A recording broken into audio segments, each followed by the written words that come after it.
Welcome to the Heal with Kelly podcast. I'm Kelly Noonan-Gorse, and every week I speak to the leading doctors, healers, spiritual teachers, and scientists to find out what is truly possible when it comes to healing. I also interview real people with extraordinary healing stories. My philosophy is, what's possible for one is possible for all. Thank you for joining me on this beautiful journey of remembering our divine nature and tapping into the truths that shall set us free. Hello, everyone, and welcome back to the Heal with Kelly podcast. I am super excited for today's guest, who is just, I don't know, his energy just makes me smile. I love hanging out with him, and I get to do this today. What a great job I have. So let me tell you about Dr. Espen Wold-Jensen. He's a researcher in neuroscience and quantum physics, a conscious business mentor, and a multi-seven-figure soulpreneur who teaches his clients how to use the power of their own consciousness to turn obstacles into opportunities. Dr. Espen went from having 2 broken legs and nearly succumbing to a hospital infection to healing himself from the inside out. He has since become a personal development teacher, a loving father, and a master of all 8 areas of life, which we're going to get into. As a sought-after speaker, conscious business consultant, and quantum coach, Dr. Espen provides his students with the same tools and strategies he used to transition from humble beginnings to becoming the co-founder and CEO of multiple 7-figure businesses. He has helped over 250,000 students worldwide reach their personal and professional potential. Dr. Espen's signature event, the Quantum Experience, delivers the same art, science, and application of consciousness that has transformed the lives of clients in over 12 countries through quantum. And breathwork. We got to talk about your breathwork. So, Dr. Espen, welcome to Heal with Kelly.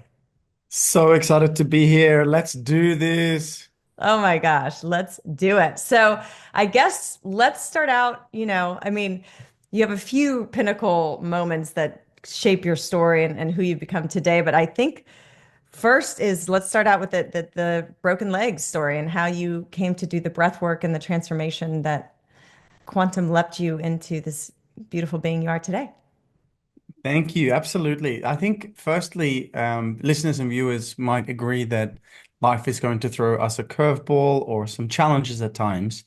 And this was certainly the case for me when I first came to Australia. So I'm born and raised in Norway, and came here to Australia in 2005. And then just after having been here for just a few months, I had a motorcycle accident and broke both my legs in start of 2006. And then, the hospital, I should say the ambulance picked me up and took me to the hospital and put me back together. I'd got 16 different pieces of metal in me. I broke both my legs. I remember, Kelly, it was interesting because I was lying on the ground when I stopped from the crash and I looked at my right shoulder and my right foot was on top of my right shoulder. So my right leg was twisted and yeah, not doing really well. Oh, But the ambulance stopped the bleeding. They took me to the hospital and they put all these different bits of metal in me.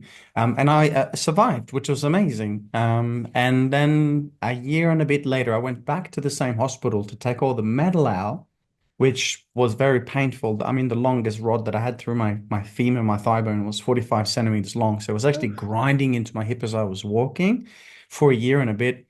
So when I went back, took all the bits of metal out, and then I got a staph infection from the hospital, a hospital-induced bacterial infection that was running through my whole body. And for a very long time, I fought for my life with life-threatening infection. So luckily, I managed to find breathwork, and which I truly do speak to this day to the fact that is not just what changed my life, but literally what saved my life. yeah. I talk about our journeys here as kind of all healing is a remembering of our divinity, right? And when I've heard your experience before, you got this like clear voice, or it was, the knowing of, I don't know, what did the voice tell you in that hospital bed that changed everything? That's a great question because up until that point in my life, I would not consider myself spiritual. I kind of felt like I had a connection to something greater than myself, but it was not a practice. It was not a religion. It was nothing. It was just deep, in the back of my mind. And when I was in hospital, so the doctor walked in, this was 2008, and we had tried for over a year at that time. So I got the infection in 2008. At the end of 2008, I then had lost 15 kilos because I had the systemic staph infection and it was going through my femur as well. So they literally, the surgeon said, this was, yeah, late 2008. He said, we're going to have to cut your leg off. He said, if we can cut your leg off, we can stop the infection from spreading. Mm. And the first thing that came through me, Kelly, in that moment was my sister. My sister was born disabled. She's never walked. So I grew up in a family with disability. So when he said, well, we're going to cut your leg off, the first thing that came through for me was that means they'll be permanently disabled like my little sister. And then he said, if we don't take your leg and if the infection continues to spread, if it attacks your internal organs, if you get sepsis, then you die. And in that moment, my greatest fear came through me, which was me dying because my brother died. I found him dead when I was 5. And so either I lose my leg and become disabled like my sister, or I lose my life and I die like my brother. And in that moment, for the first time in my life at that point, spirit came through me. I literally felt something come through the top of my head, come through my crown, and go into my body. And it was this lightning bolt of certainty, this incredible vibration and feeling of inner peace. And I had lived with fear for so long. I mean, I was in Australia, I didn't have any family here, and fighting for my life with this infection, in and out of hospitals, surgeries, wheelchairs, and tried every drug that they tried to get me to take, and I did everything for a year and a bit. I followed the standard system. I just got sicker and sicker. But in that moment when that voice came through, all pain was gone, all fear was gone, all worry and anxiety was gone. And I felt this immense stillness and knowingness. And the voice that came through was really powerful. And this may be applicable for people listening. It was, if it is to be, it's up to me. That was the voice, that was the message. And I just recognized for a moment that, hang on, I've been looking to the hospitals and the doctors and the surgeons and the nurses and the drugs externally to me. I've been seeking validation and approval for my own healing. I am the doctor. I'm doing the healing. Every person listening to this podcast, you are the healer. No one else is healing you. They may be influencing to raise energy, frequency, and vibration, but they never heal you. You have innate intelligence. You are consciousness that manifests throughout the trillions of cells with trillions of actions per cell per second. That is who we are. And in that moment, it came through, and spirit just said, leave the hospital and go home and breathe. And I was not really into breath work at this time. I was a yoga teacher, so I had somewhat of an idea, but nothing compared to what we teach now. So I went home, I sat up on my bed, and I started breathing. And having fought for my life with the hospital infection for a year and almost 2 months, and having lost 15 kilos, and I knew that I was dying. It took me 3.5 weeks with breath work to beat the infection completely. And now I'm healthy with 2 strong legs. Woo. I mean, I always say this, and I've said this since I first experienced breath work, which was, I think, like 15 years ago. Um, and then, of course, I did it with you, which we can talk about that experience later on because we're right in the middle of your journey. But I think, knowing this incredible innate healer we have within, knowing this intelligence that is within us as a direct connection to source and whatever that voice was, whether you call it your higher self, your guides, God, Mm. spirit, whatever it is, the universe, whatever term fits into your understanding and programming. Um, I really love all healing modalities that just require our own instrument, which is Yeah. like breath work and meditation and yoga.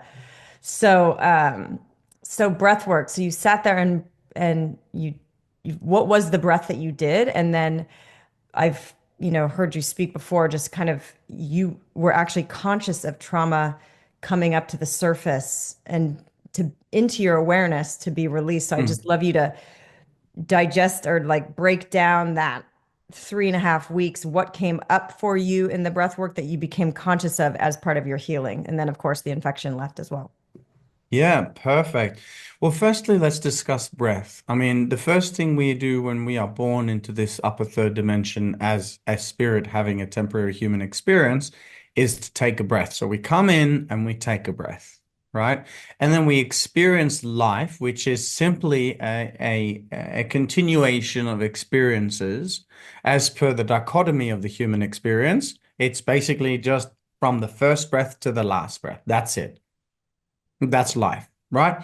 And then we take that last breath and then we leave. We exit the body temple. And so that's life. And so as we know in many indigenous languages, even here in Australia and many indigenous languages around the world, the word for breath, spirit, and healing is the same word. So it's important to understand, as I say, that breath is just not the primary element of healing. Think about this. How long can you go without food? I mean, people, and you know this well. I mean, from me watching Heal, I watched Heal, your documentary, some years ago, and I remember the emphasis, on herbs and nutrition and all these things. And I'm like, yes, yes, yes, ticking the boxes for me as a, previous nutritionist kind of thing. And I was like, this is so good. But then we started talking about the social circle and how important that was. And I know you've added more elements to the 9 principles now. I think movement has come in and things have, upgraded since. But I remember watching the documentary and just thinking, thank God someone's actually getting this information out. And what I realized for me was that the physical aspect of healing is important. But the question is, how long can you go without food? And maybe a year ago, someone would have said, oh, maybe a week, maybe 2 weeks at the longest. I fasted for a month on water. I thrive for a month on water. I have friends of mine that have gone many, many months without food. And I'm not saying this is something that you go and do. I'm saying you are overfed and undernourished. Most people need to eat a lot less crap and start to fast. I mean, this is just so impeccably clear. So anyway, how long can you go without food? Let's say 2 weeks for some people, right? How long can you go without water? Let's say 7 days, depending on your environment, give or take. It could be shorter, it could be longer. How long can you go without the primary element of air and oxygen?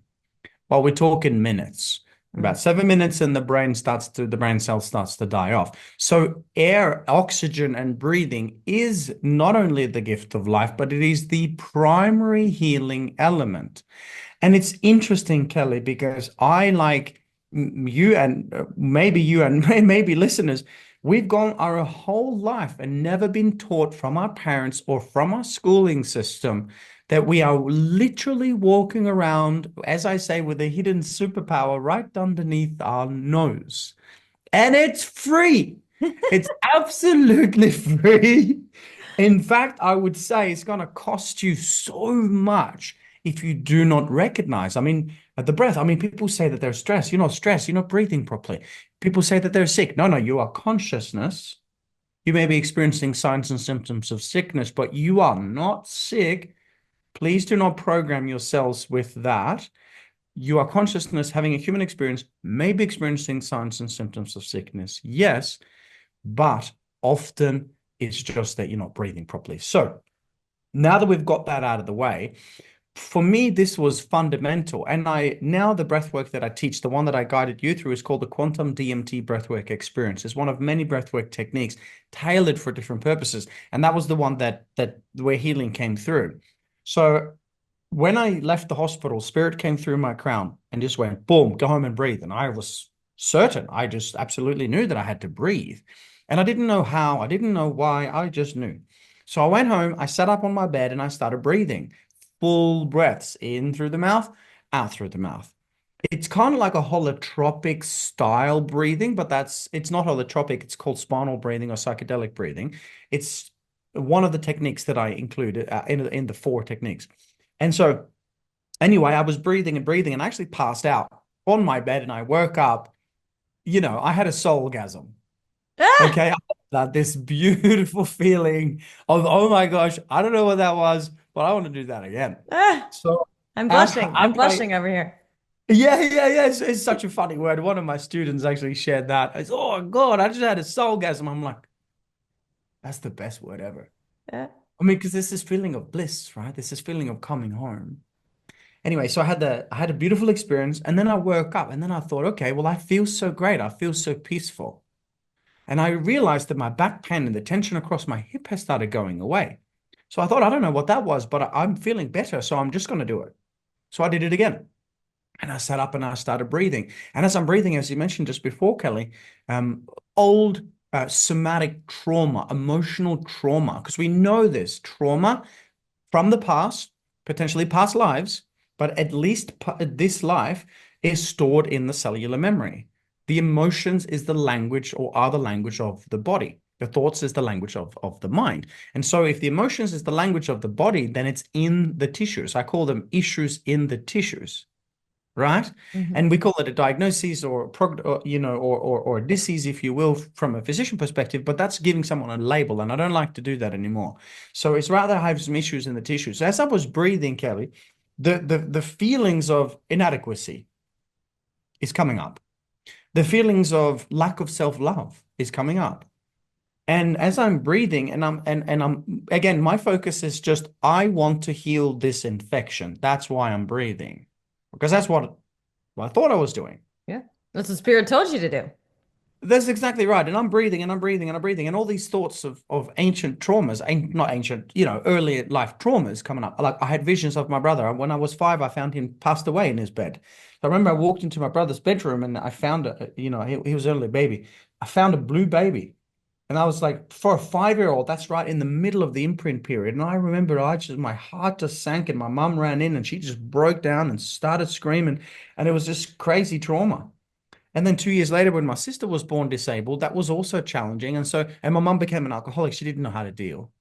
She didn't have these kind of podcasts and these tools and the things that we teach. So she just did what she knew best. She borrowed the program from her mum and her dad, which was to drink alcohol when we're stressed. Devil juice. The worst thing you can ever do when you're stressed is make it worse by drinking devil juice. Anyway, and so I'm going through this process and I'm breathing, and visions of my brother is coming up, and visions of my sister, and visions of me being bullied at 7 because I couldn't read or write well because I was dyslexic is coming up. And I'm breathing, and my brain is going, what is this shit? I'm not interested in dealing with any of this right now. I just want to heal the infection. And as I continued to breathe, Kelly, a voice came through and just said, they're all one and the same. And my whole body truth bumped. And I thought to myself, could there be a connection, a psychosomatic connection between physical, mental, emotional, spiritual, whatever kind of wounding and the current state of my physical body? Is my biology a reflection of those past traumas? And now we know beyond a shadow of a doubt, absolutely it is. And that came through in that breath work. So long story short, I kept on breathing. I had fought for my life with this infection and slowly dying for 1 year and 2 months, 3.5 weeks. I was breathing and I was just letting go of lack of self-love and guilt and shame and all these things that we now clear in our seminars for people wanting to do this kind of work. And yeah, in 3.5 weeks, I healed and I have never looked back. Thank God. Did you go back to the doctors? Were they like, what the heck? Or you just never saw them again? It's been a trend over many years. We've graduated over 10,000 people now. And every time there's spontaneous remissions and healings in the room, often I ask them to go back to their physician and explain. Normally the physician would say, I don't understand it, but if it's working, keep going. Yeah. But I can tell you this from my research, 20 years now of neuroscience and quantum physics research, and specifically tailored to breath and understanding the old esoteric sciences of why the ancient ones used breath. Every single culture, tradition, and religion always used breath when it came to ascension or spiritual connection, enlightenment, when it came to healing. And again, why is breath, the observation of breath, the primary pillar in meditation practices? Well, it's because it is a portal to higher states of consciousness. It's an access point to bring life into the body. When you super oxygenate the body, cancer cannot live in an oxygenated environment, and many other things. And so we know now through the case studies that we've done and the research with the universities here in Australia, we are actually proving this now. We're bringing this to the people and we're saying Wim Hof is onto something. The ancient Indians and the Upanishads and the ancient teachings of breath were onto something that we have forgotten, that is now, I believe, in the time of the Great Awakening, returning back to humans beings made of color and light, bringing Ah, back to us one of the key elements of healing, which you cannot get around, and that's breath. oh my gosh, I feel like everybody listening is taking deeper breaths now, like just going, oh yeah, Let's hope so. it's so simple. I'd love for, I mean, there's so much I want to cover. I want to talk about some of these spontaneous remissions that you've experienced in your, quantum experiences. Just to give people an example, of possibility, but also I just noticed when, we're inundated with information, we've got these smartphones making us dumb because we're just tuning out, but we're just our environment and like the technology and the just like I said, this like information overload. We're constantly stressing. When we're stressed, we're holding our breath. So there's the breath work that you guided me through that was an experience, but how do you work with the breath in a moment by moment basis? Or like, how can you give us this practical tool of to start to become aware of you're having a tough conversation, you're dealing with a child having a tantrum, you're stuck in traffic, like how can we just drop in and make sure we're breathing correctly and to move out of stress? The question that you ask now, if practiced and applied regularly, the answer to this question would save hundreds of thousands of lives in, I would say, the next few months, if not the next year. Just the application of this question by itself. It's a phenomenal question. So, as most people know, as you said, we are inundated with doingness and busyness. Okay, health at the moment, one of the key aspects of health is removing interference. Let me be impeccably clear. It's not adding anything, it's removing. Okay, because most people want to add this and what supplement and what this. If you just literally remove stress and things from your life, already you will heal. So, firstly, it's the opposite of what most people think. What can I add in to my life? No, no, it's what can I peel back and become more still. Okay, just as a first point. To answer your question, there are two parts to the nervous system. I believe most people would know this. You have the sympathetic nervous system of stress and survival, and the parasympathetic nervous system of rest and digest. The sympathetic nervous system, fight or flight, it's designed to keep us alive. So if there's a car coming, we need to get out of the way really quickly. Our adrenals will secrete cortisol, will move quickly, blood and energy will move to the arms and legs, and we can get out of there really quickly. It's a really great and really important for survival. But when you study the neocortex and you look at the aspects of the brain, you'll actually see that we are hardwired to live in a beautiful state about 90% of the time. That's the parasympathetic state that the ancient Indians, the teachings of the ancient yogis, used to call the God flow system. That God, the greater organized design, divinity, consciousness, light, can only flow through you when your nervous system is tuned in to a beautiful state. And so we know we can't access the executive center of the brain when we're stressed. We know we turn down and down regulate the immune system, the reproductive system, so many other systems when we're in a stressful state. So it's well researched and we're well aware that stress, fight or flight, living in the rut is one of the most dangerous things for our health. Now, to answer your question, how does that relate to breath? Well, the easiest way to explain it is, of course, many, many parts to this, but most people, unfortunately, as I mentioned, instead of being 10% of their time in fight or flight and 90% of their time in rest and digest in the beautiful state. If you look at nature, nature is resting, it's flowing, and there might be a short a moment of time where, you have to run away from a predator, but you don't do that all the time like we have started doing. Okay. And by running away from a predator, of course, we're talking about fight or flight. It's the same effect on the system. And so now if we consider that we should be in a beautiful state 90% of the time, and we should be, in survival no more than 10% of the time, it's actually the other way now, Kelly. Most people are living in fight or flight in the sympathetic nervous system 90% of the time. So we need to break the habit of what we've done for so long, and we need to come home. Now, how do we do that? Well, first thing that people don't recognize is that the way you breathe is turning on and attuning your nervous system. So you can actually use your breath as a trigger to change from stress to presence, from fear to love. And the simplest way to start is to be aware of the difference between nose breathing and mouth breathing. So if you're breathing through the mouth, you would, and it's not black or white, but it's the easiest way to explain it, you would normally turn on the fight or flight system. Because think about it, if you're being chased by a predator, if you need to get away from something quickly, you're going to need a lot of oxygen real quickly, and you breathe through your mouth, right? And then you run, and then you're out of danger.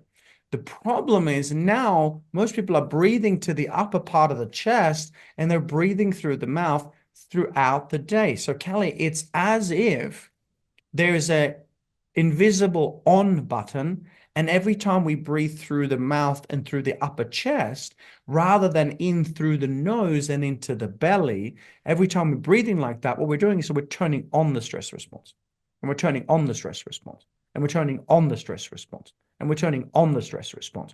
And if we do that throughout the day, turning on the stress response, because we're not aware of how we're breathing, it's as if we're literally co-creating it unconsciously, and we are. And so the easiest way, and we can try this now, anyone listening, watching, just sitting up, taking a moment, close your eyes. If you're not driving, then don't close your eyes.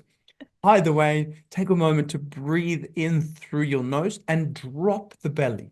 Really let it hang. And then exhale. You see a lot of people have just been holding their tummy in for so long, trying to look better or feel better or something. But right now, no one's watching. So let's do this. Breathing in through the nose, deep into the lower belly. Let it drop. Let it sink. Exhale. And just relax the tension in your body. And let's take one more breath in through the nose, into the belly. And when you think you've breathed in fully, breathe in more. Really fill up that lower belly. Now you feel your lungs filling. Exhale and let it flow. And what we just did was press reset. We just reset the fight or flight system, and we started dropping into the parasympathetic, the God flow system.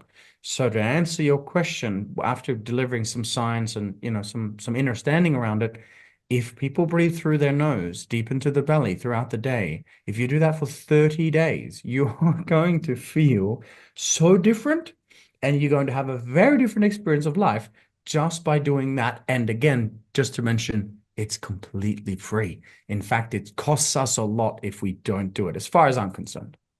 So, to summarize, we're starting tomorrow for this 30 days. We're starting today. Anytime we become aware of some stress in our mind, we take a moment if we can. And if we're not driving, close our eyes and we just belly breathe through our nose and out through our nose. What, 3 times, 5 times, 10 times? As many times as you can. And what I advise to my students is, start to count. If you want to play a game with yourself, start to count how many times per day you have been aware of your breath. And for most of our students in the beginning, it's like 1, 2, 3 times maybe. And then sometimes like, oh my gosh, I've gone a whole morning without even tuning into my breath. Right? And over time, we're shortening the gap. So maybe now it's 5 times a day. And maybe in 30 days, oh, I've been aware of my breath, 15 times a day. And the more you shorten the time in between your awareness of each breath, the more you're living in the present moment. It's not just for health and healing and so on. It's a point of mastery to access the presence that is. So there's so many benefits to this. You could gamify it like that if you wanted, but you're absolutely right. Is how many times, as many times as possible today, can I tune in with my breath in and out through the nose and just letting go of any tension in the body? And you'll notice a massive change over time. Okay. Now I'm going to take it up a notch. I'm just going with whatever spirit's putting in my question here. Take it up a notch. You just got highly triggered. Your boss, your partner, your child, the politician on television, whatever it is, to the point of like high anxiety, bordering on a panic attack, and you cannot catch your breath. How would you coach someone to move out of that state? and back into their body and dropping, potentially into parasympathetic, but at least out of panic to be able to even breathe. Well, you'll see it in first aid responses, even, when someone is in that shock state, or panic attack or anxious attack type state. The first thing they do is, okay, focus on your breath. Okay, breathe in nice and slow. So it's a calm voice and it's breathe nice and slow. And it's just the same. Now, if you're in an emergency, you need to deal with whatever you need to deal with. But for most times, it's not going to be an emergency, even though it may feel like one. So if it is one, deal with it, of course. If it's the feeling of one, which is as real for the human, it's not, no one's dying here. It's not an emergency, but it feels like that. It feels very scary often. And again, same thing. Come back to your breath. And this is why, like in our coaching programs, we certify what we call quantum coaches. So our coaches become breathwork trainers and also meditation teachers. And this is because we want to have these tools for our loved ones. So, for example, one of our students the other day had her mum having a panic attack, an anxiety attack in her car.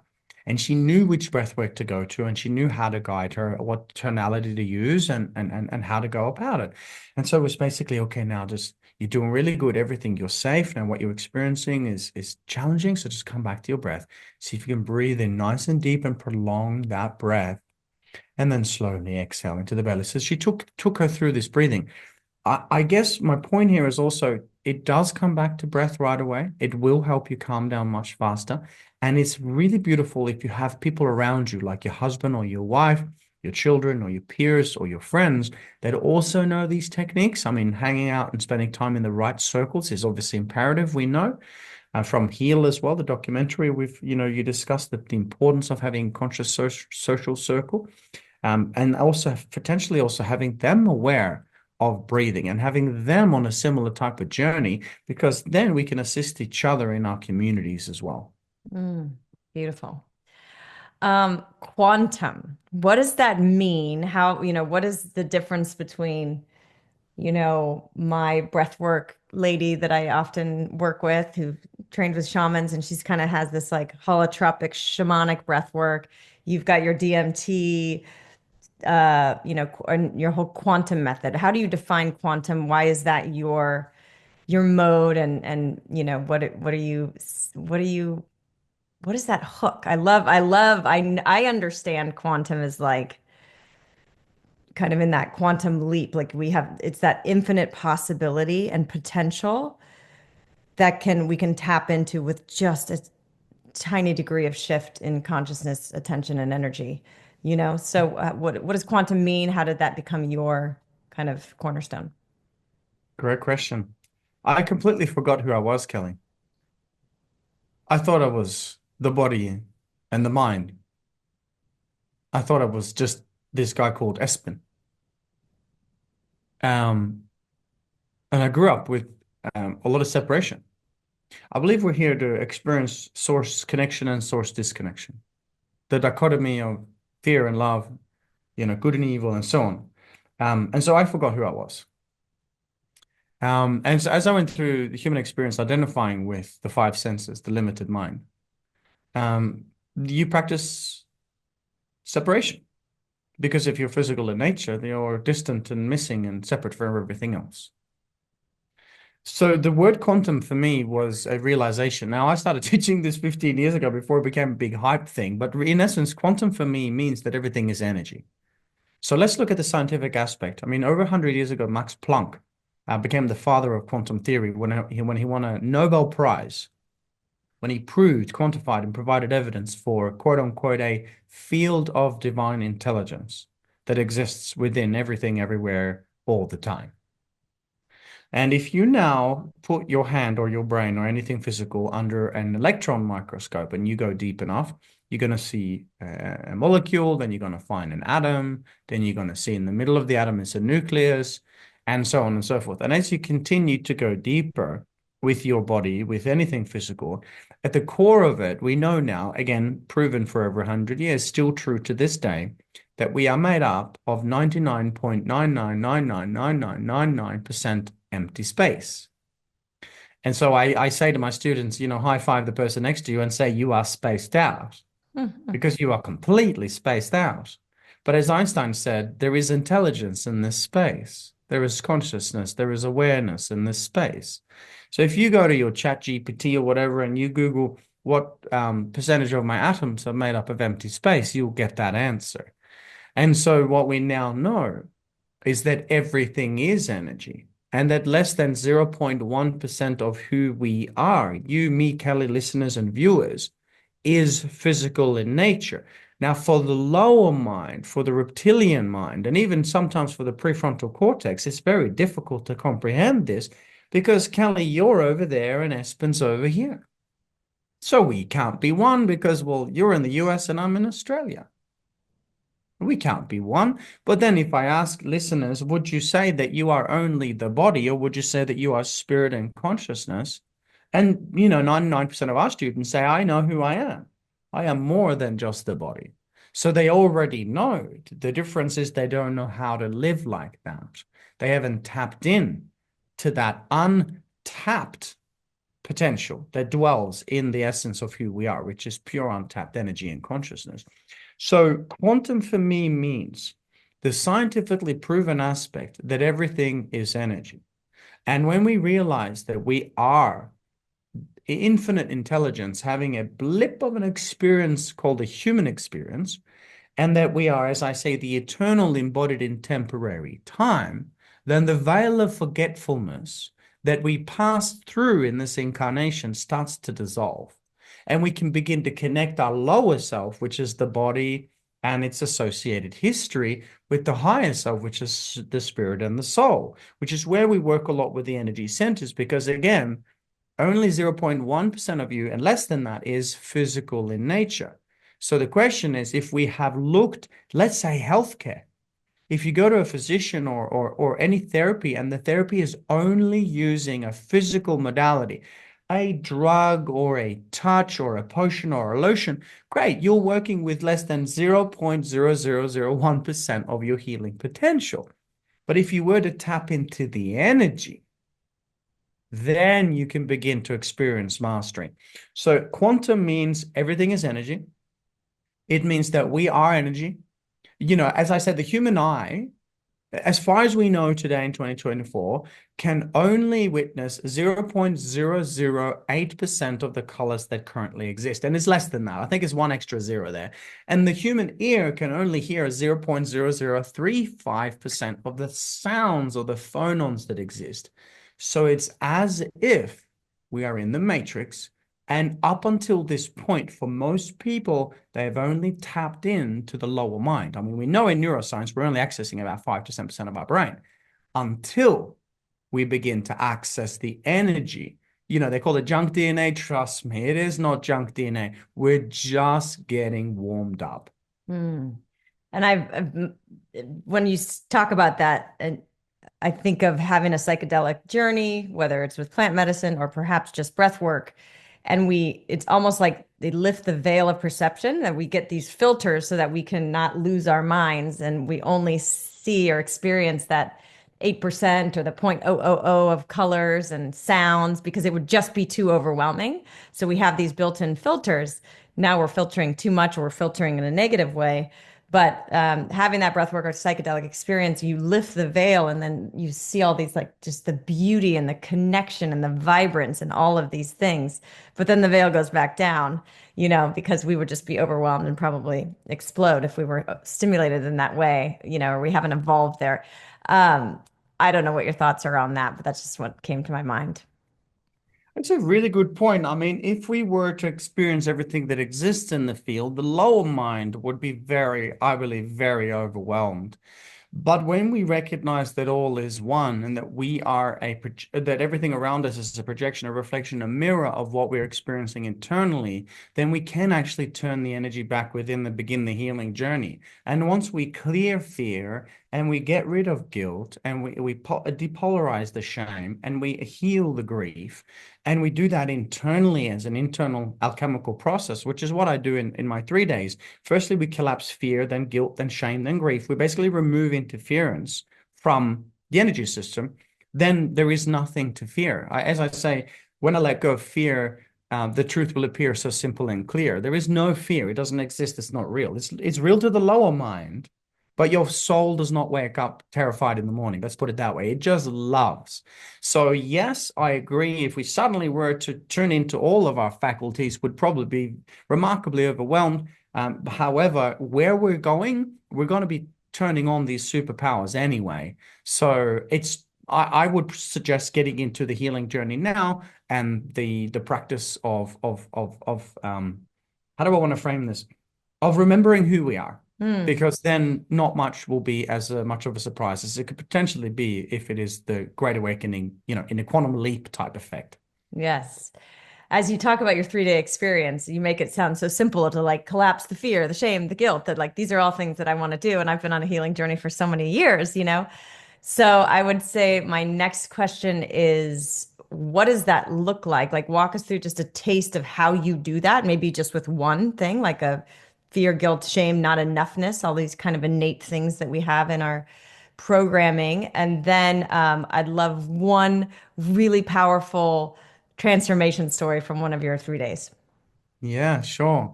So this was interesting.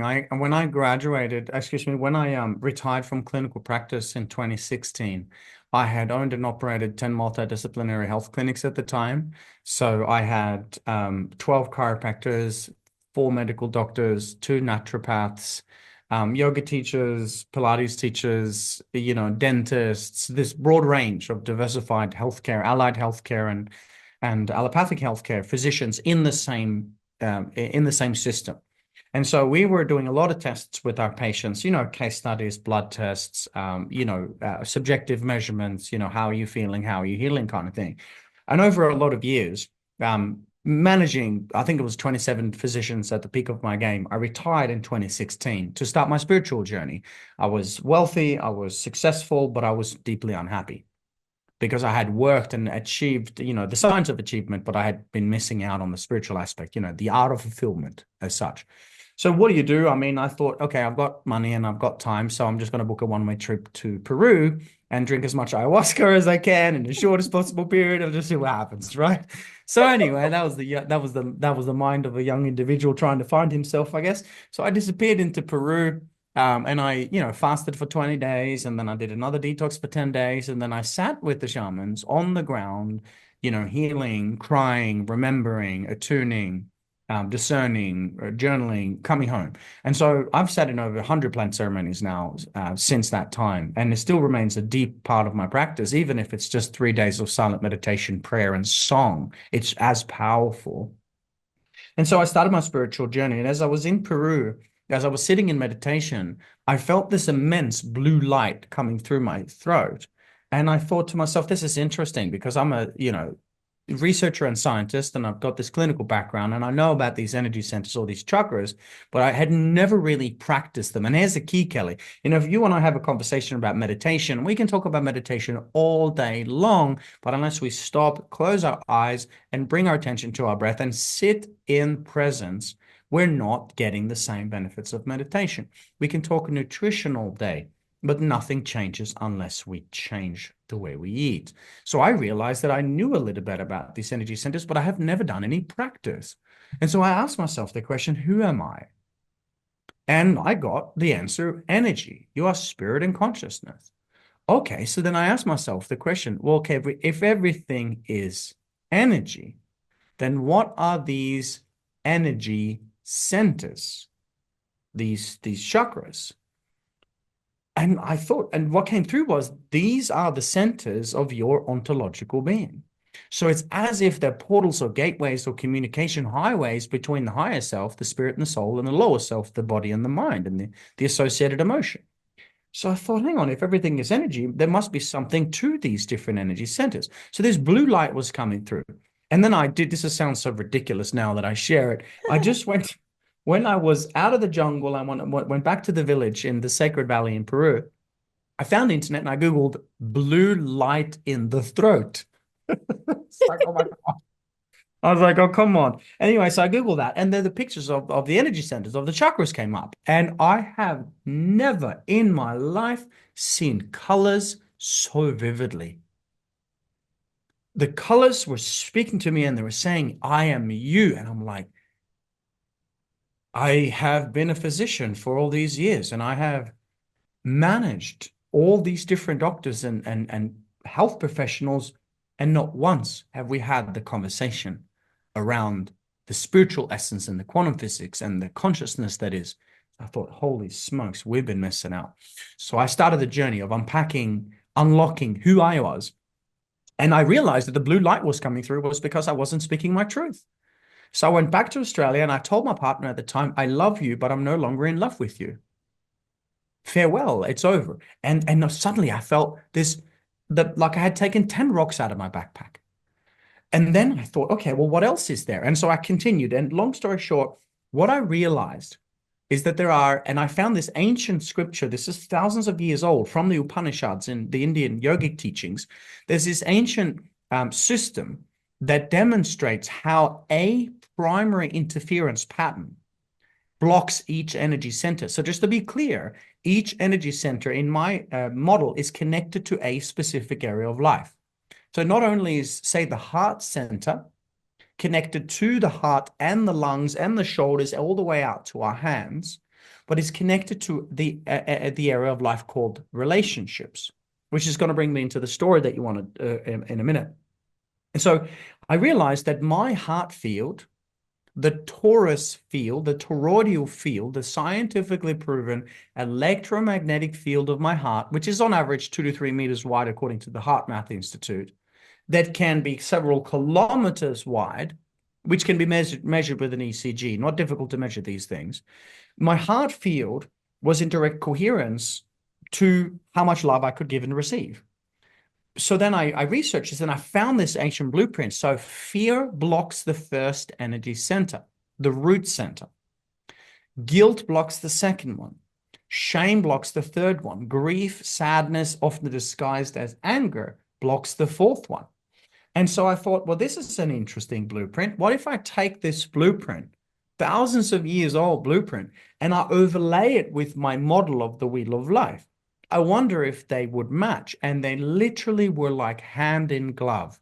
I call it syncretism. It's as if God has separated himself, herself, throughout every culture, religion, tradition, and human and animal. And it's gone through, he's gone through her, she's gone through this veil of forgetfulness into all of the different aspects of sentient beings. And is now, some of us is now beginning to remember where we come from and who we are. And the way to come home to bring heaven on earth in light and meant to bring light, to bring awareness to the mind, is simply doing exactly that, removing interference, because when we let go of the interference, we are already whole, because we don't need to go anywhere. We are that which we are. We are light. It's simply removing interference. So in our events, we do that. We start with fear, and every person gets to identify their greatest fear.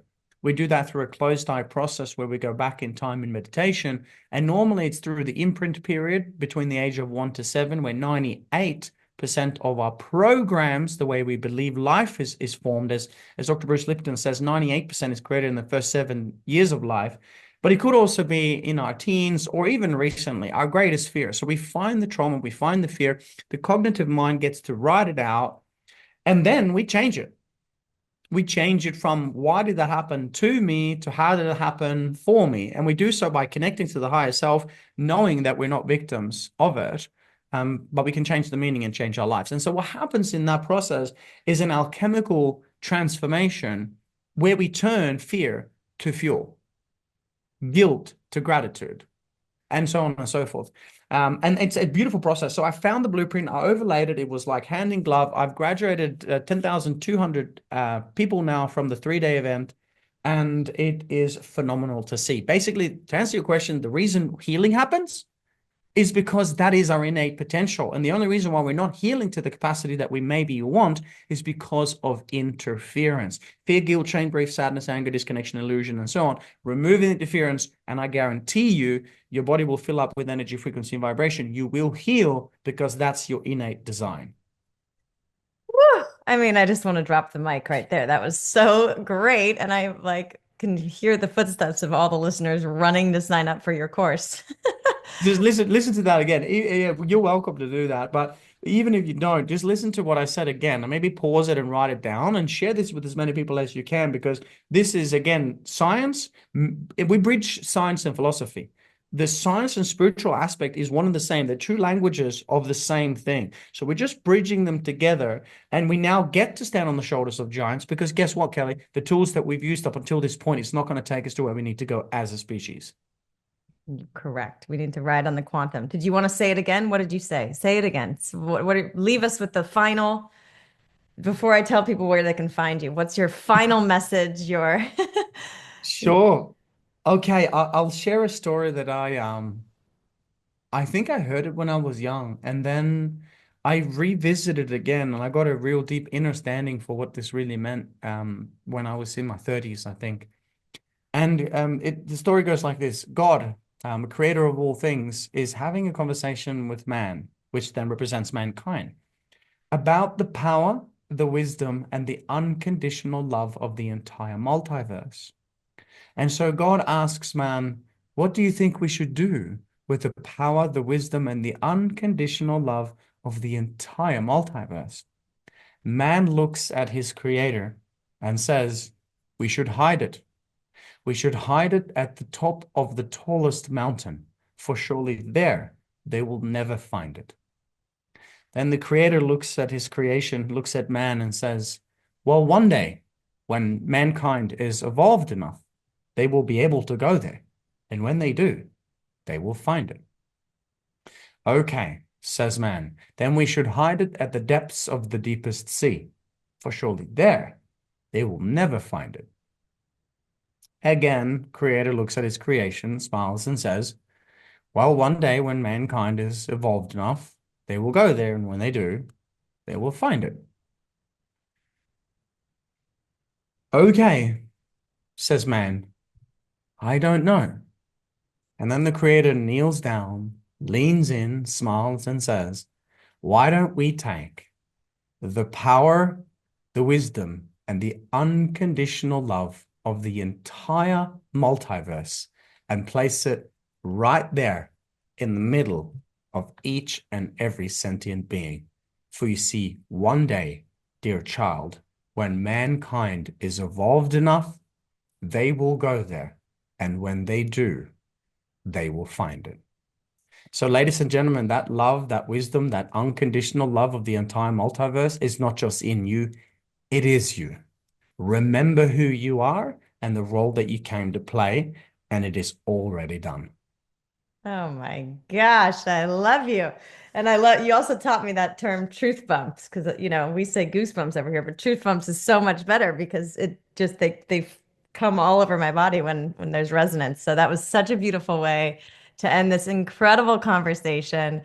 Oh my goodness. Where can people find you? My website, Dr. Espen, which is Dr. Espen, Espen for November, drespen.com, and also Instagram, Dr_Espen, which is my first name. Send me a message, and my team will respond and help you out.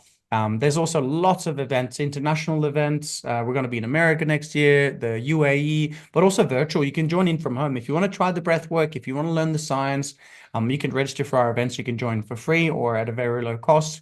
And yeah, give it a go and see what happens when you come home and do some breathing and maybe do some healing. Who knows? Who knows? Wisdom, unconditional love, and what was the other thing? Power. Power. I love it. Yeah, the true power that we hold. We haven't even started to access yet, but I believe the world is going through the Great Awakening, and we are just about to toggle on some superpowers. So I'm excited to be at the forefront, pioneering this kind of movement. We'll see what happens, but it's exciting to be alive.